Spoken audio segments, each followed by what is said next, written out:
এ মালুয়া, তুই তো বলেছিলিস যে যতদিনে গায়ে সাহায্য করতে পারবি তুই গাতে ফিরবি লাই।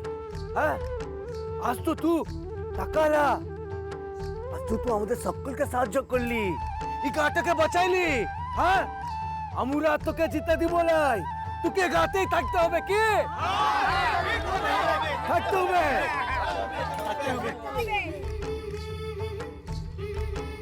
এ ভিনদেশি, তুই আমাদের অতিথিটা আছিস, তুই আমাদের সাথে আমাদের গাতে থাকবি।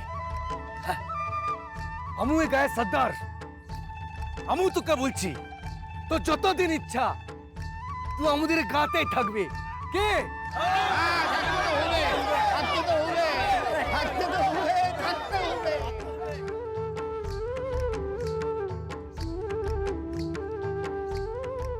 এখন এরা সবাই আমাকে মাথায় তুলে আনন্দ করছে, কিন্তু যখন জানতে পারবে যে আমি হলাম সেই রাজার পুত্র যে ওদের গায়ের উপর আক্রমণ করেছিল, তখন ওরা কি করবে?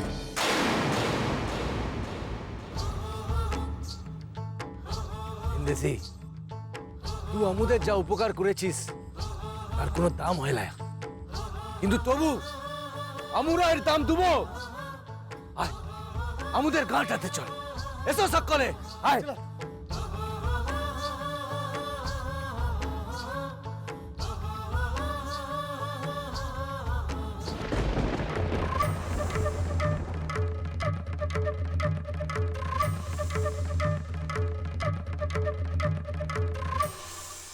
যুদ্ধক্ষেত্র থেকে আর কোনো সংবাদ পাওয়া যাচ্ছে না কেন মহামন্ত্রী? কোথায় সব?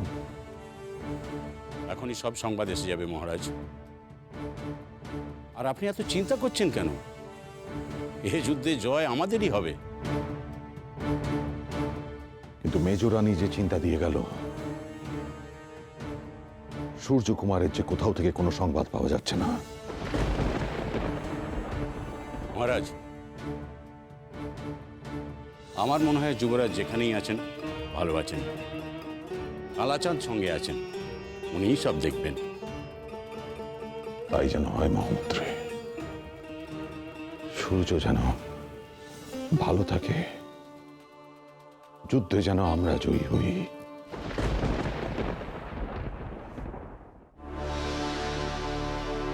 এই তো দূত, কি সংবাদ? সংবাদ ভালো নয় মহারাজ। কি হয়েছে বলো দূত।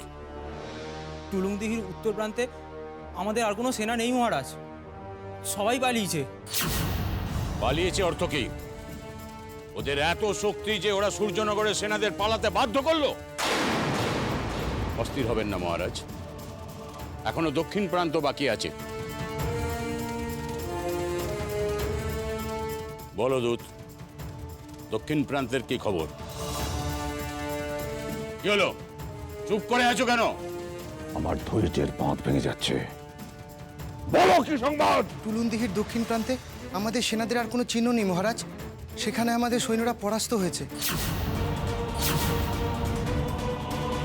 সূর্যনগরের সেনারা পরাজিত হয়েছে সামান্য বেদেদের কাছে। কেমন করে সেটা সম্ভব? সেনাপতি কোথায়? সে কি যুদ্ধে নিহত হয়েছে? কোথায় সে? মহামান্য সেনাপতি। মহামান্য? সামান্য যুদ্ধ জয় করতে পারে না, তুচ্ছ বেদেদের কাছে পরাজিত হয়, তাকে মহামান্য সম্ভাষণ করার কোনো প্রয়োজন নেই। কোথায় সে? উনি এখানেই উপস্থিত আছেন। তোমরা যাও আর তাকে এখানে পাঠিয়ে দাও। যাও!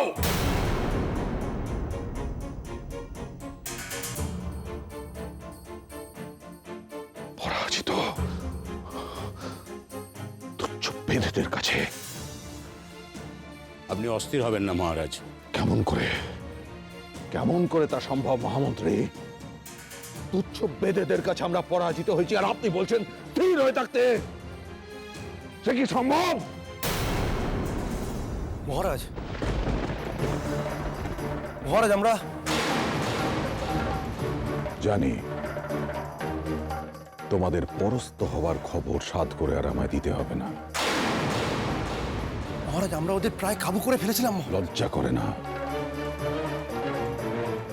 সূর্যনগরের সেনাপতি তুমি, নিজের পদের সমস্ত রকম সুখ সুবিধে তুমি উপভোগ করো, অথচ সামান্য যুদ্ধ জিততে পারো না, পরাস্ত হয়ে ফিরে আসো, তা ওই তুচ্ছ বেদেদের কাছে। সূর্য কোথায়? সূর্য কোথায়? যুবরাজের এখনো কোনো সংবাদ পাওয়া যায়নি মহারাজ। আমরা ওদের প্রায় কাবু করে ফেলেছিলাম মহারাজ, কিন্তু মাঝখান থেকে ওই বেদে কন্যা এসে সব ভুন্ডুল করে দিল। বীর বিক্রমে যুদ্ধ করতে লাগলো।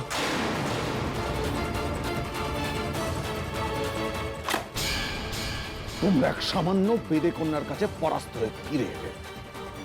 না মহারাজ, ও একা ছিল না, সঙ্গে ছিল আরো একজন। আরেকজন কে সে? তার মুখ ছিল ঢাকা।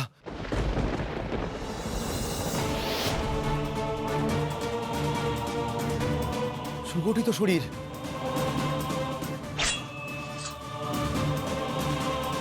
অস্ত্রচালনায় দক্ষ সে।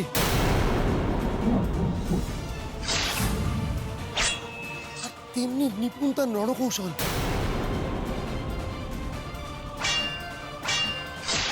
কে সে?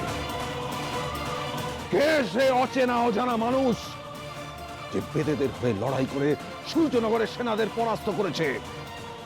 কে সে?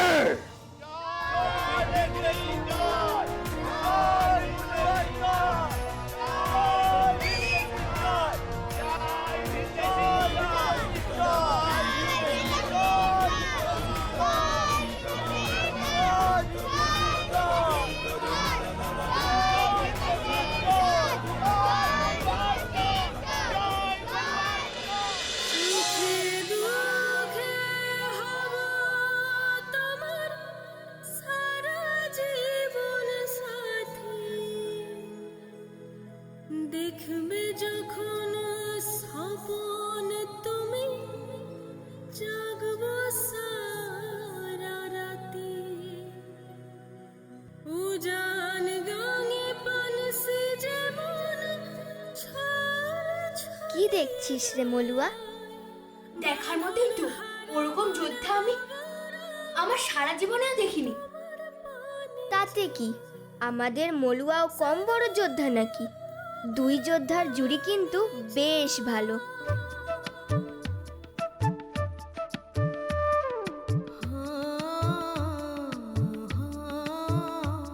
তোরা একটু চুপ করে থাকবি?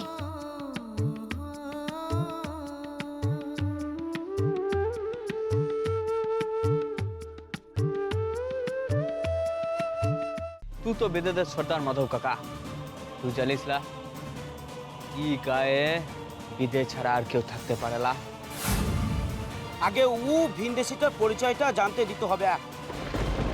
ওর নামটা জানা চাই। এ বিন্দেসি, বল তোর নামটা বল। বলে যে চুপ করাই যায়।